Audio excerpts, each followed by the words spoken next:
Era un día común en Jerusalén. El sol castigaba las calles polvorientas, mientras Isaías caminaba en dirección al templo. Su corazón estaba pesado.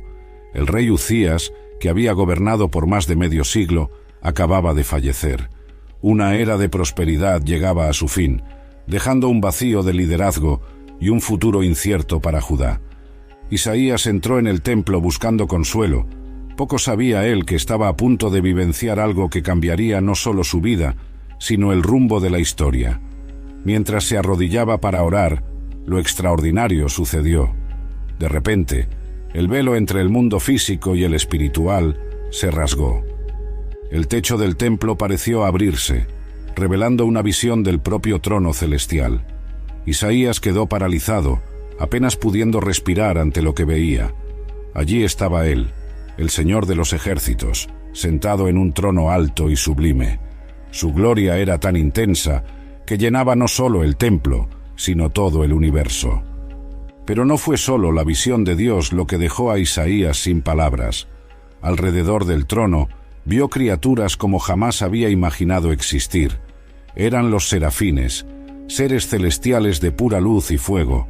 Cada uno tenía 6 alas, con 2 cubrían el rostro, con 2 cubrían los pies y con 2 volaban. El profeta observó maravillado mientras estas criaturas volaban alrededor del trono, clamando unas a otras en voces que resonaban por toda la eternidad. «Santo, santo, santo es el Señor de los ejércitos, toda la tierra está llena de su gloria». A cada proclamación, los umbrales de las puertas temblaban y el templo se llenaba de humo. Isaías cayó de rodillas, tomado por un temor que alcanzaba lo más profundo de su alma. ¿Cómo podía él, un simple mortal, estar ante tanta santidad? Las palabras salieron de su boca casi sin querer. «Ay de mí, estoy perdido. Soy un hombre de labios impuros, y habito en medio de un pueblo de labios impuros, y mis ojos han visto al Rey, el Señor de los ejércitos». Fue entonces cuando algo increíble sucedió. Uno de los serafines voló hacia Isaías, trayendo una brasa viva que había tomado del altar. La criatura celestial tocó los labios del profeta con la brasa y dijo: «Mira, esto ha tocado tus labios. Su culpa ha sido removida y tu pecado perdonado». El corazón de Isaías, que antes estaba lleno de miedo, ahora rebosaba de paz y propósito. Escuchó la voz del Señor diciendo: «¿A quién enviaré? ¿Quién irá por nosotros?». Sin pensarlo 2 veces, el profeta respondió: «Aquí estoy, envíame a mí». Este encuentro con los serafines y la visión del trono celestial marcaron el inicio de la misión profética de Isaías. Sus palabras, inspiradas por esa experiencia increíble, resonarían a través de los siglos, trayendo esperanza, advertencia y, sobre todo, una nueva comprensión de la grandeza y santidad de Dios. Vamos a sumergirnos más profundamente en el misterio de los serafines. Estas criaturas celestiales son tan fascinantes como enigmáticas. El nombre serafín proviene de la palabra hebrea saraf, que significa quemar. Entonces, literalmente, los serafines son los ardientes o los que queman. Imagina seres hechos de puro fuego celestial, brillando con una luz tan intensa que ningún ojo humano podría soportar mirar directamente. Esa naturaleza ígnea de los serafines no es casualidad. Simboliza la pureza absoluta y la intensidad de la presencia divina. Así como el fuego purifica el metal, removiendo todas las impurezas, los serafines representan la santidad total de Dios, que consume todo lo que no es puro. Pero los serafines no son solo fuego destructivo, son fuego que ilumina, que calienta, que trae vida. Piénsalos como manifestaciones vivas del amor ardiente de Dios, un amor tan intenso y puro que se asemeja a llamas celestiales. La apariencia de los serafines es algo que desafía nuestra imaginación. La Biblia no nos da una descripción detallada de su forma, solo nos cuenta sobre sus 6 alas. Esto ha dejado a artistas y visionarios a lo largo de los siglos libres para imaginar cómo podrían ser estos seres. Algunos los han retratado como ángeles humanoides, envueltos en llamas. Otros los han imaginado como criaturas más abstractas, haces de luz y fuego en constante movimiento. Lo que sabemos es que son criaturas de extrema belleza y poder. Su presencia es tan impresionante que hasta el propio profeta Isaías, un hombre de gran fe, quedó completamente atónito al verlos. Imagina lo que sería estar en la presencia de seres que pasan la eternidad contemplando directamente la gloria de Dios. Los serafines nos recuerdan que hay mucho más en el universo de lo que podemos ver o entender. Expanden nuestra percepción de la creación de Dios, mostrando que el mundo espiritual es tan real y vibrante como el mundo físico que nos rodea. En un universo donde los serafines existen, lo extraordinario se vuelve posible y los milagros ya no parecen tan distantes. Una de las características más intrigantes de los serafines son sus 6 alas. Cada par de alas tiene un propósito específico y juntas nos cuentan una historia sobre la naturaleza de estos seres celestiales y sobre cómo debemos relacionarnos con Dios. Con el primer par de alas, los serafines cubren sus rostros. Esto puede parecer extraño a primera vista. ¿Por qué criaturas tan cercanas a Dios necesitarían ocultar sus rostros? La respuesta está en la santidad abrumadora de Dios. Incluso estos seres celestiales, puros y perfectos, no pueden mirar directamente la gloria completa de Dios. Ese gesto de cubrir el rostro es un acto de profunda reverencia y humildad. Piensa en esto como alguien que protege sus ojos al mirar al sol. La luz es simplemente demasiado fuerte para mirarla directamente. De la misma manera, la santidad de Dios es tan intensa, tan pura, que incluso los serafines necesitan protegerse de ella. Esto nos enseña una lección importante sobre nuestra propia aproximación a Dios. Si hasta los serafines muestran tal reverencia, ¿cuánto más nosotros, seres humanos imperfectos, deberíamos acercarnos a Dios con un profundo sentido de respeto y temor? No un miedo paralizante, sino un temor reverente que reconoce la grandeza y la santidad de Dios. Con el segundo par de alas, los serafines cubren sus pies. En la cultura del antiguo Oriente Medio, los pies eran considerados la parte más baja e impura del cuerpo. Al cubrir sus pies, los serafines están reconociendo su condición de criaturas ante el Creador. Por más elevados y gloriosos que sean, siguen siendo seres creados, infinitamente inferiores a Dios en majestad y poder. Este gesto también simboliza la prontitud para servir. Es como si los serafines estuvieran diciendo: estamos aquí, listos para hacer la voluntad de Dios en cualquier momento. Esto nos desafía a adoptar una actitud similar en nuestra propia vida espiritual. ¿Estamos listos para servir a Dios en cualquier capacidad a la que Él nos llame? El tercer par de alas se usa para volar. Esto representa la capacidad de los serafines para cumplir rápidamente las órdenes de Dios. Están en constante movimiento, siempre activos en el servicio divino. No hay pereza ni vacilación en su obediencia. Este vuelo continuo también puede simbolizar la naturaleza dinámica y activa del reino celestial. Contrario a la imagen estática que a veces tenemos del cielo, la visión de Isaías nos muestra un lugar de actividad constante, de adoración vibrante y servicio dedicado. Las 6 alas de los serafines, por lo tanto, nos cuentan una historia completa de adoración, reverencia profunda, humildad total y obediencia activa. Nos desafían a examinar nuestra propia adoración. ¿Incluye estos elementos? Nos acercamos a Dios con el debido respeto, reconociendo nuestra posición como criaturas, y estamos listos para actuar en obediencia a sus órdenes. El sonido que llena el trono celestial no es el de arpas suaves o coros angelicales, como muchos imaginan. Es un clamor poderoso, una declaración que resuena por toda la eternidad. Santo, santo, santo es el Señor de los ejércitos. Toda la tierra está llena de su gloria. Este clamor triple de los serafines es más que un simple elogio. En la cultura hebrea, repetir algo 3 veces era una forma de expresar el superlativo absoluto. Al declarar la santidad de Dios 3 veces, los serafines están proclamando que Él es incomparablemente santo, separado de toda la creación en su perfección moral absoluta. Pero, ¿Qué significa realmente ser santo? La palabra hebrea para santo, kadosh, lleva la idea de separación, de ser totalmente otro. Cuando se aplica a Dios, significa que Él es completamente diferente de todo lo demás que existe.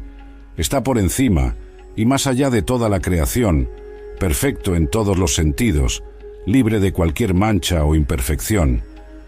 Esa santidad no es solo un atributo de Dios entre muchos otros, es la esencia de quién es Él. Todos los demás atributos de Dios, su amor, su justicia, su misericordia, fluyen de su santidad fundamental. Es por eso que los serafines no claman amor, amor, amor, o poder, poder, poder, sino santo, santo, santo. El clamor de los serafines nos recuerda que la santidad de Dios no es una verdad abstracta o un concepto teológico árido. Es una realidad viva y palpitante que llena el universo. Nota que no dicen solo que Dios es santo, sino que toda la tierra está llena de su gloria. La santidad de Dios no está confinada al cielo, permea toda la creación. Esto tiene implicaciones profundas para cómo vemos el mundo a nuestro alrededor. Si toda la tierra está llena de la gloria de Dios, entonces cada parte de la creación, desde las galaxias distantes hasta las más pequeñas partículas subatómicas, lleva un reflejo de la santidad divina. Esto nos llama a una nueva apreciación y respeto por todo el mundo natural. El clamor incesante de los serafines también nos enseña algo sobre la naturaleza de la verdadera adoración. Estos seres celestiales no se cansan de proclamar la santidad de Dios. Su adoración no es una obligación tediosa o un ritual vacío, sino una respuesta espontánea y continua a la gloria que contemplan. Esto nos desafía a repensar nuestra propia adoración. ¿Con qué frecuencia se vuelve rutinaria o sin vida? Los serafines nos muestran que la verdadera adoración brota de una percepción constante de la santidad y la gloria de Dios. Es algo que debería permear cada aspecto de nuestras vidas, no solo los momentos de culto formal. El clamor de los serafines también sirve como un recordatorio constante de la realidad espiritual que existe más allá de nuestro mundo físico. En medio de las distracciones y preocupaciones de la vida cotidiana, es fácil perder de vista las verdades eternas. Pero los serafines continúan su clamor, recordándonos la santidad y majestad de Dios, estemos conscientes de ello o no. La escena que Isaías presenció no era solo visual y auditiva, involucraba todos los sentidos, creando una experiencia totalmente inmersiva de la presencia divina. El profeta notó que, a cada proclamación de los serafines, los umbrales de las puertas temblaban y el templo se llenaba de humo. Ese temblor no era un terremoto común, era una manifestación física del poder y la majestad de Dios. Imagina la escena. Cada vez que los serafines declaraban la santidad de Dios, era como si el propio universo respondiera, temblando en reverencia y reconocimiento del Creador. En la Biblia, los temblores frecuentemente acompañan manifestaciones de la presencia divina. Cuando Dios descendió sobre el monte Sinaí para dar los 10 mandamientos, todo el monte temblaba violentamente. Cuando Jesús murió en la cruz, la tierra tembló. Estos temblores son señales tangibles de la realidad y el poder de Dios, recordatorios de que su presencia no es algo abstracto o distante, sino una fuerza que puede literalmente sacudir los fundamentos de la realidad. El humo que llenaba el templo es otro símbolo rico en significado. En la tradición bíblica, el humo o la nube a menudo representan la presencia de Dios. Piensa en la columna de nube que guió a los israelitas en el desierto, o en la nube que descendió sobre el tabernáculo cuando la gloria de Dios lo llenaba. Este humo sirve a varios propósitos. Por un lado, oculta. Así como los serafines cubren sus rostros, incapaces de mirar directamente la gloria de Dios, el humo actúa como un velo, protegiendo a los mortales de la santidad abrumadora de Dios. Esto nos recuerda que, por más que Dios se revele, siempre permanece en parte un misterio. Hay aspectos de su naturaleza que están más allá de nuestra comprensión. Por otro lado, El humo también revela. Es una señal visible de la presencia de Dios, haciendo lo invisible de alguna manera tangible. Es como si la gloria de Dios fuera tan intensa que se desbordara al reino físico en forma de ese humo. La reacción de Isaías al encontrarse con esta visión celestial es profundamente humana y reveladora. Ante la santidad abrumadora de Dios y la pureza de los serafines, el profeta no se siente exaltado o especial. Por el contrario, es tomado por un sentido abrumador de su propia indignidad. «¡Ay de mí!», exclama, «estoy perdido. Soy un hombre de labios impuros y habito en medio de un pueblo de labios impuros, y mis ojos han visto al Rey, el Señor de los ejércitos». Esta reacción nos enseña mucho sobre la naturaleza del encuentro con lo divino. Cuando realmente percibimos quién es Dios en toda su santidad y majestad, nuestra respuesta natural no es de orgullo o autoconfianza, sino de profunda humildad y conciencia de nuestra propia imperfección. Isaías se ve a sí mismo como un hombre de labios impuros. ¿Por qué se enfoca específicamente en los labios? En la cultura hebrea, los labios representaban no solo el habla, sino todo el ser moral de una persona. Isaías está esencialmente diciendo: «Todo en mí es impuro comparado con esta santidad perfecta que estoy presenciando». Nota también que Isaías no se ve como excepcional en su impureza. Reconoce que habita en medio de un pueblo de labios impuros. Esta no es solo una confesión individual, sino una declaración sobre la condición humana en general. Ante la santidad perfecta de Dios, todas las distinciones humanas de bondad o maldad relativas desaparecen. Todos quedamos cortos de la gloria de Dios. La exclamación de Isaías, «Estoy perdido», revela el terror genuino que acompaña el encuentro con lo divino. En la Biblia, siempre que los seres humanos tienen un vislumbre directo de la gloria de Dios, la reacción inicial es de miedo. No un miedo cobarde, sino un temor reverente que reconoce la infinita distancia entre el Creador y la criatura. Este momento de autorreconocimiento es crucial en el proceso de transformación espiritual. Antes de que podamos ser útiles en el servicio de Dios, primero necesitamos vernos como realmente somos. El encuentro con la santidad divina actúa como un espejo espiritual, revelando nuestras fallas e imperfecciones que quizás ni siquiera sabíamos que teníamos. Pero la historia no termina con esta confesión de indignidad. La belleza de la narrativa está en lo que sucede a continuación. Dios no rechaza a Isaías por su impureza. En cambio, provee un medio de purificación. Esta secuencia, reconocimiento de la propia indignidad seguido por la gracia purificadora de Dios, establece un patrón que vemos repetido a lo largo de la Biblia y en la experiencia de muchos creyentes. Es sólo cuando reconocemos nuestra necesidad que estamos verdaderamente abiertos a recibir la gracia transformadora de Dios. La reacción de Isaías nos desafía a examinar nuestra propia actitud hacia Dios. ¿Cuántas veces nos acercamos a Él casualmente, olvidando su santidad trascendente? La experiencia de Isaías nos recuerda que el temor del Señor, no un miedo paralizante, sino una reverencia profunda, es el comienzo de la sabiduría. Al mismo tiempo, la historia nos anima a no quedar paralizados por nuestra indignidad. Dios no se revela para condenarnos, sino para transformarnos. Como Isaías, somos invitados a reconocer honestamente nuestras fallas, pero también a estar abiertos a la gracia purificadora que Dios ofrece. Tras la confesión angustiada de Isaías, algo extraordinario sucede. Uno de los serafines vuela hacia él, trayendo una brasa viva que había tomado del altar celestial. Con esta brasa, el serafín toca los labios del profeta y declara: «Mira, esto ha tocado tus labios. Su culpa ha sido removida y tu pecado perdonado». Este momento es de una belleza y significado profundos. Representa la gracia de Dios en acción, respondiendo a la confesión sincera con purificación y perdón. Vamos a explorar los elementos de esta escena y su significado más amplio. Primero, nota que es un serafín quien realiza este acto de purificación. Estas criaturas celestiales, que momentos antes parecían tan terribles y distantes, ahora se muestran como agentes de la gracia de Dios.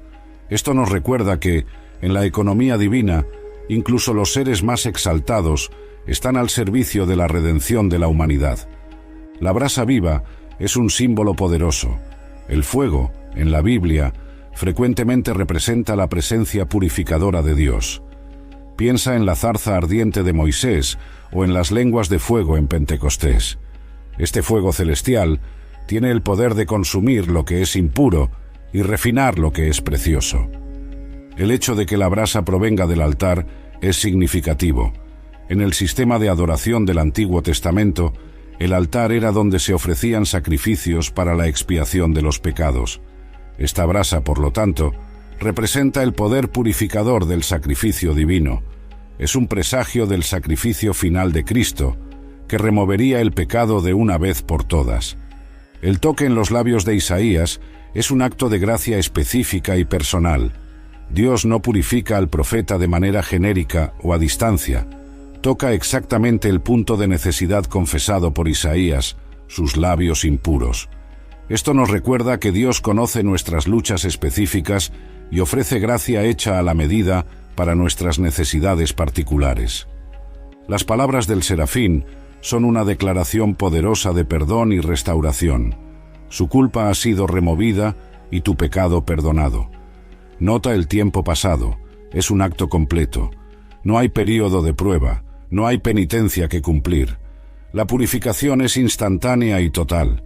Este acto de purificación transforma completamente a Isaías. El hombre que momentos antes clamaba, «Estoy perdido», ahora está listo para responder al llamado de Dios. Es una ilustración vívida del poder transformador de la gracia divina.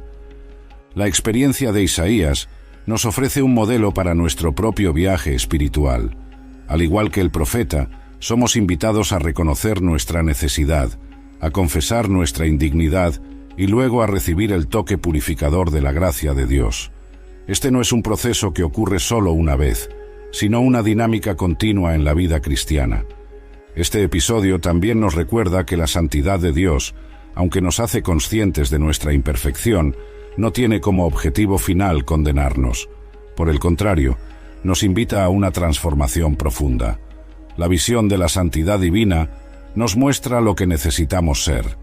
La gracia divina nos capacita para convertirnos en eso. Por último, la purificación de Isaías nos enseña sobre la naturaleza del verdadero cambio espiritual. No viene primariamente a través de nuestros propios esfuerzos o determinación, sino a través de un encuentro transformador con Dios. Es la gracia divina, simbolizada por la brasa del altar, la que tiene el poder de purificarnos y capacitarnos para el servicio. Tras la dramática escena de purificación, la narrativa toma un giro sorprendente. Isaías escucha la voz del Señor diciendo, «¿A quién enviaré? ¿Quién irá por nosotros?». Esta pregunta divina y la respuesta de Isaías forman un momento crucial, no solo en la vida del profeta, sino en toda la historia de la redención. Primero, considera la naturaleza de esta pregunta divina. Dios, en su omnisciencia, ciertamente ya sabía a quién enviaría. ¿Por qué entonces hacer la pregunta? Este es un ejemplo poderoso de cómo Dios interactúa con la humanidad. No simplemente impone su voluntad, sino que invita a la participación voluntaria en sus propósitos. La pregunta de Dios también revela algo sobre la naturaleza de su misión en el mundo. Dios está buscando a alguien para enviar, un mensajero que llevará sus palabras al pueblo. Esto nos recuerda que Dios elige trabajar a través de agentes humanos para realizar sus propósitos en la tierra. Nota el uso del plural, ¿quién irá por nosotros?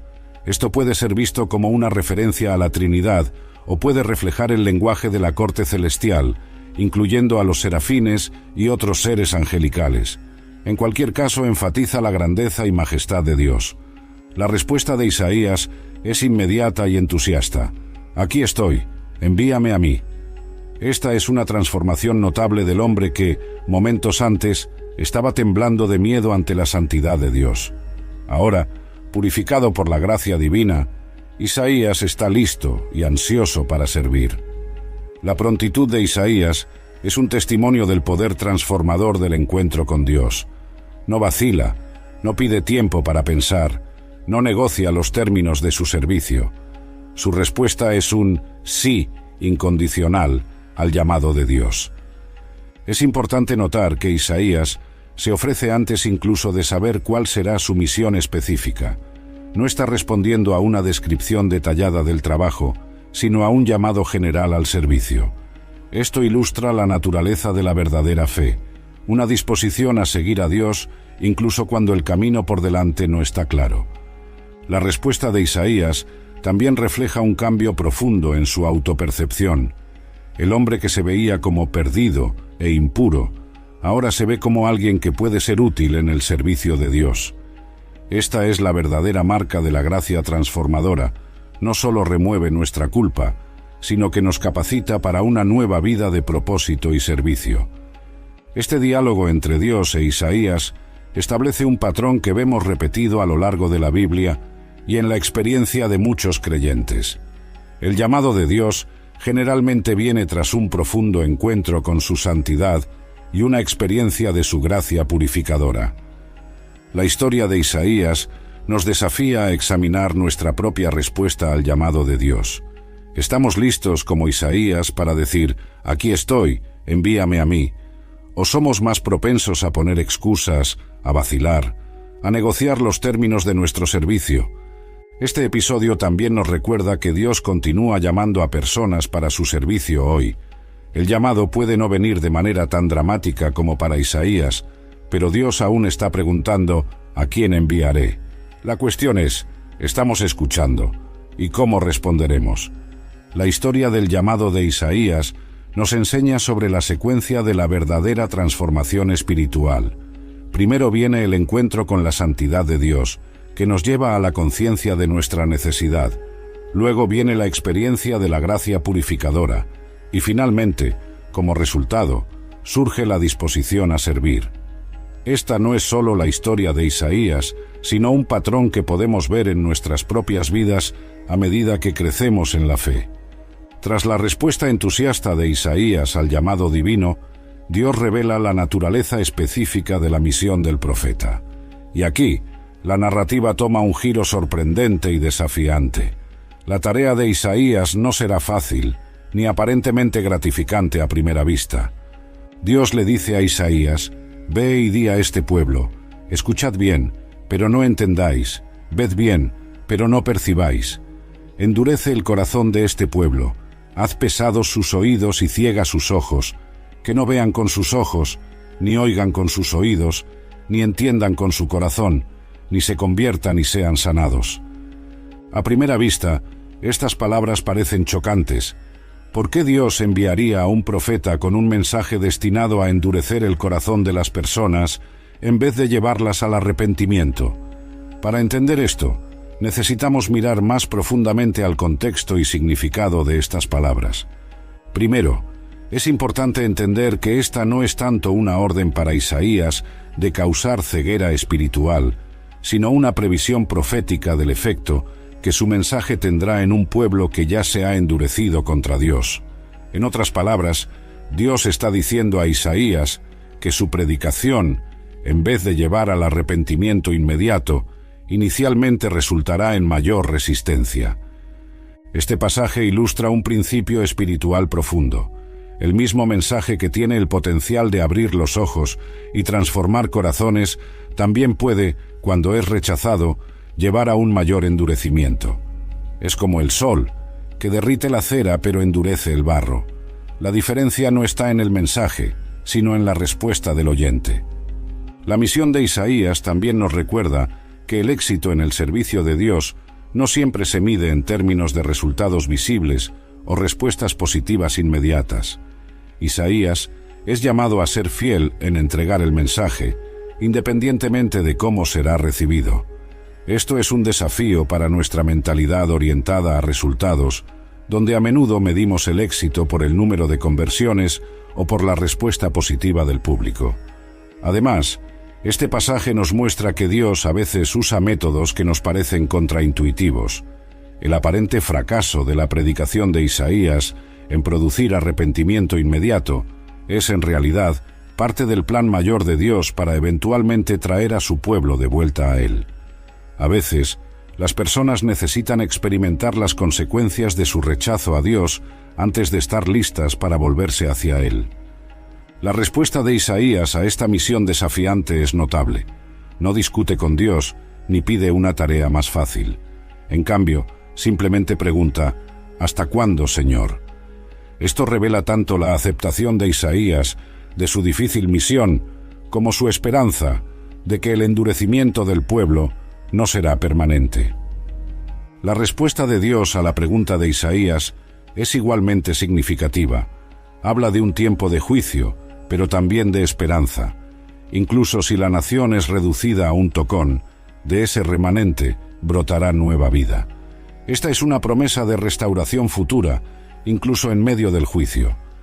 Los serafines, como vimos en la visión de Isaías, ocupan un lugar único y elevado en el orden celestial. Pero, ¿cómo encajan en el cuadro mayor de la jerarquía angelical? Esta es una cuestión que ha intrigado a teólogos, místicos y artistas a lo largo de los siglos. En la tradición judeocristiana, los ángeles generalmente se organizan en una estructura jerárquica.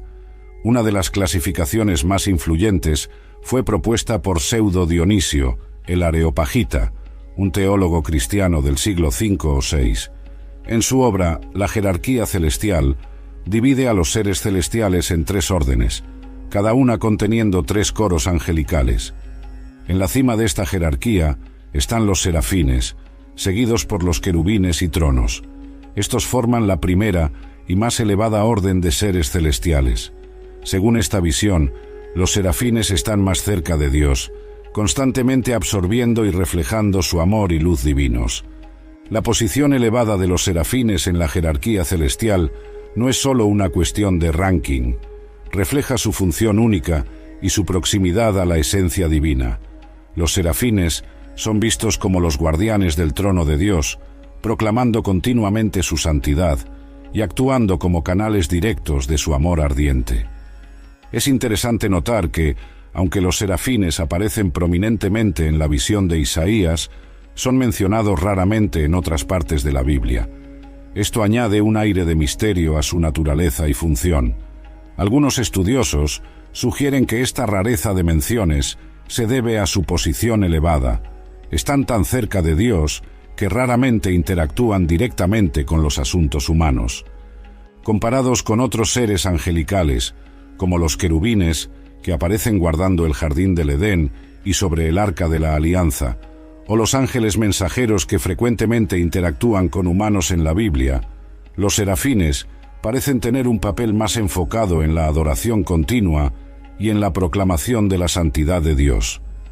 Esta idea de los serafines, como los más elevados adoradores, ha influido profundamente en la espiritualidad cristiana.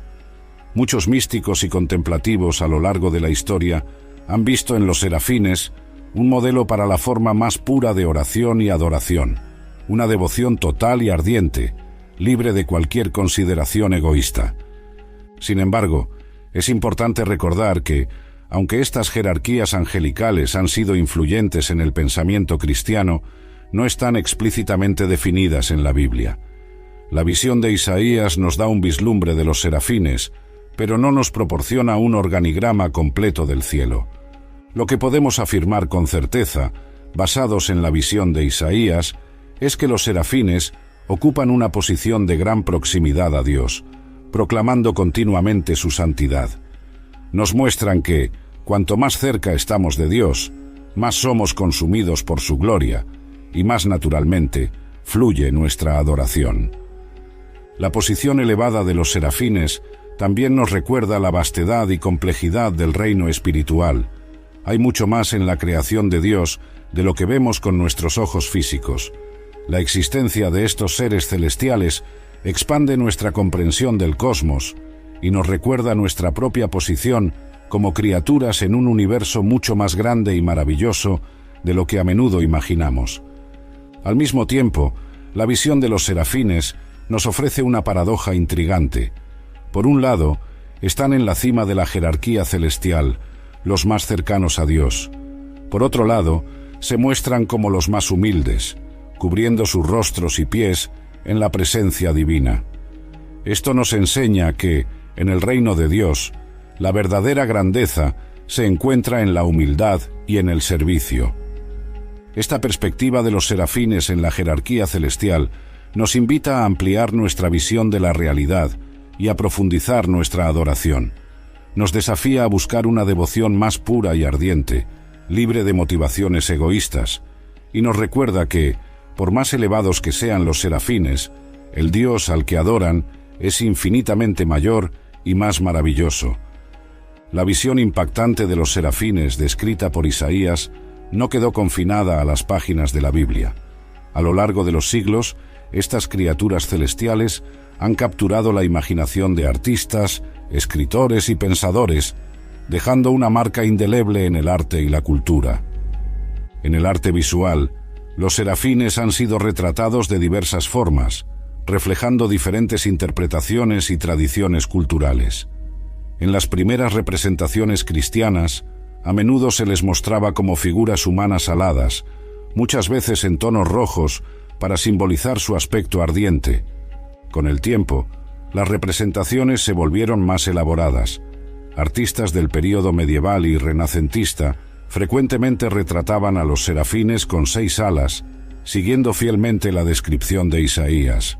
Estas alas a menudo estaban dispuestas de manera intrincada, cubriendo el cuerpo de la criatura y dejando solo el rostro visible. Un ejemplo famoso es el fresco de Giotto en la Basílica de San Francisco en Asís, Italia. En esa obra, los serafines son retratados como figuras rojas con 6 alas, volando alrededor del trono de Dios. La intensidad de sus colores y la complejidad de sus formas capturan algo de la majestad y el misterio de estas criaturas celestiales. En la literatura, los serafines han aparecido en obras que van desde tratados teológicos hasta la ficción moderna.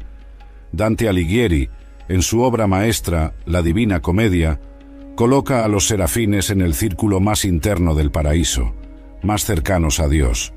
Los describe como círculos de fuego, girando continuamente alrededor del punto de luz que representa la presencia divina. Poetas como John Milton también se inspiraron en los serafines.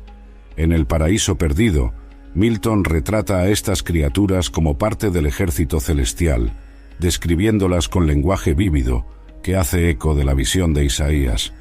En la música, los serafines han inspirado a compositores a lo largo de los siglos. El himno Santo, Santo, Santo, basado en el clamor de los serafines en Isaías 6, es uno de los himnos más conocidos y amados de la tradición cristiana. Compositores de música clásica como Johann Sebastian Bach también han incorporado referencias a los serafines en sus obras sacras. En la cultura popular moderna, los serafines continúan ejerciendo fascinación.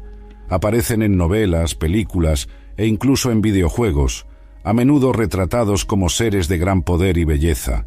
Aunque estas representaciones no siempre son fieles a la descripción bíblica, atestiguan el poder duradero de la imagen de los serafines para capturar la imaginación. Es interesante notar cómo las representaciones de los serafines en el arte y la cultura a menudo reflejan las preocupaciones y valores de sus épocas. Por ejemplo, en periodos de gran fervor religioso, los serafines eran frecuentemente retratados con una intensidad casi aterradora, enfatizando la santidad y el poder de Dios. En épocas más recientes, las representaciones tienden a enfocarse más en la belleza y en el aspecto etéreo de estas criaturas.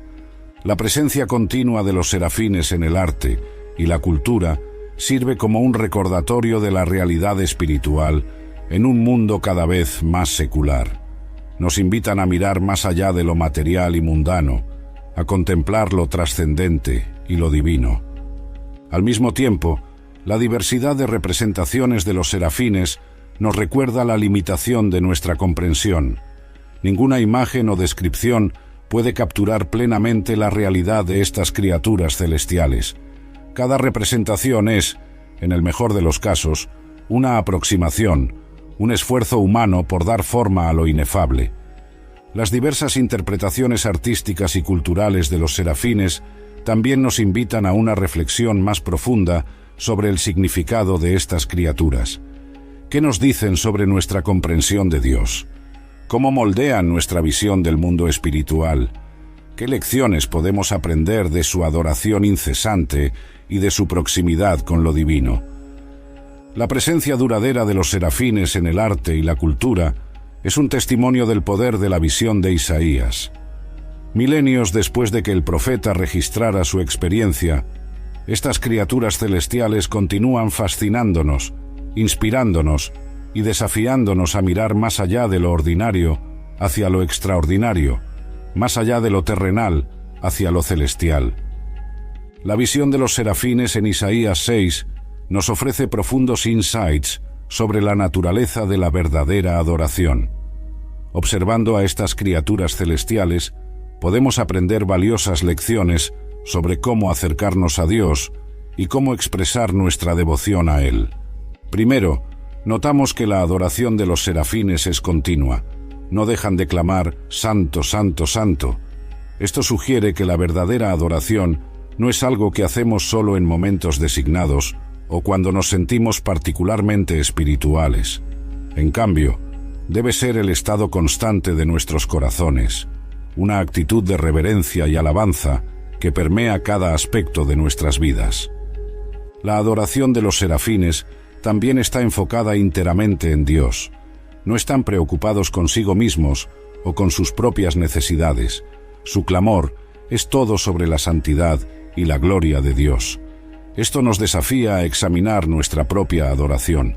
¿Cuántas veces se centra en nosotros mismos, en nuestros sentimientos, nuestras experiencias, nuestras necesidades? Los serafines nos recuerdan que la verdadera adoración coloca a Dios en el centro. Además, la adoración de los serafines es una respuesta a la revelación de la naturaleza de Dios. No están adorando basados en rumores o de segunda mano. Están ante el trono, viendo la gloria de Dios directamente, y su adoración fluye naturalmente de esa experiencia. Esto nos recuerda la importancia de buscar conocer a Dios más profundamente. Cuanto más lo conocemos, más natural y genuina será nuestra adoración. La postura de los serafines también es instructiva. Con 2 alas, cubren sus rostros, demostrando reverencia y humildad. Esto nos enseña que la verdadera adoración siempre implica un sentido de temor reverente. No importa cuán cerca estemos de Dios, nunca debemos perder de vista su majestad y santidad.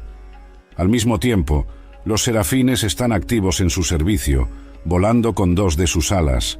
Esto nos muestra que la adoración verdadera no es pasiva. Nos mueve a la acción, al servicio, a la obediencia activa a la voluntad de Dios. El contenido de la adoración de los serafines es significativo. Proclaman la santidad de Dios y declaran que toda la tierra está llena de su gloria. Esto nos recuerda que la adoración genuina siempre implica tanto la exaltación de quién es Dios, su santidad, como el reconocimiento de lo que Él hace, su gloria manifestada en la creación. Es interesante notar que los serafines responden unos a otros en su adoración. Esto sugiere un aspecto comunitario de la adoración. Aunque podemos y debemos adorar individualmente, hay algo poderoso en unirnos a otros, en la proclamación de la grandeza de Dios. La adoración de los serafines también tiene un efecto tangible. Los umbrales de las puertas tiemblan y el templo se llena de humo. Esto nos recuerda que la verdadera adoración no es solo una actividad mental o emocional. Tiene el poder de transformar la realidad a nuestro alrededor. La adoración de los serafines nos da un vislumbre de lo que será nuestra ocupación eterna. En el cielo, nos uniremos a estas criaturas celestiales en alabanza perpetua a Dios. Lejos de ser una actividad monótona, será la realización suprema de nuestro propósito, como criaturas hechas a la imagen de Dios. La visión de los serafines nos desafía a elevar nuestra adoración. Nos invita a una devoción más pura, más enfocada, más continua. Nos llama a ir más allá de formas vacías o emociones pasajeras hacia una adoración que brota de un encuentro genuino con la santidad y la gloria de Dios. En un mundo lleno de distracciones y demandas concurrentes por nuestra atención, los serafines nos recuerdan lo que es verdaderamente importante. Nos muestran que nuestra principal vocación, tanto ahora como en la eternidad, es adorar al Dios Santo que nos creó y nos redimió. La visión de los serafines no solo nos enseña sobre estas criaturas celestiales, sino que también revela mucho sobre la naturaleza del Dios al que adoran incesantemente. A través de su apariencia, sus acciones y sus palabras, los serafines nos ofrecen profundos insights sobre quién es Dios y cómo se relaciona con su creación. Primero, la propia existencia de los serafines nos habla de la grandeza y majestad de Dios. Estas criaturas de fuego y luz, tan poderosas y gloriosas que su mera presencia hace temblar los umbrales de las puertas, son solo siervos ante el trono divino. Si los siervos son tan impresionantes, ¿cuán más glorioso debe ser el Rey al que sirven? La naturaleza ígnea de los serafines también nos dice algo sobre Dios. En la Biblia, el fuego frecuentemente simboliza la santidad y la presencia purificadora de Dios. Los serafines, como seres de fuego, reflejan esa santidad divina. Nos recuerdan que Dios es un fuego consumidor, Hebreos 12, 29, que su santidad es tan intensa que consume todo lo que es impuro. El clamor triple de los serafines, Santo, Santo, Santo, es una declaración poderosa sobre la naturaleza de Dios. La repetición triple, en el lenguaje hebreo, indica el superlativo absoluto. Dios no es solo santo, es incomparablemente santo, separado de toda la creación en su perfección moral absoluta. Este énfasis en la santidad de Dios es un correctivo necesario para visiones de Dios que lo hacen demasiado familiar o casual.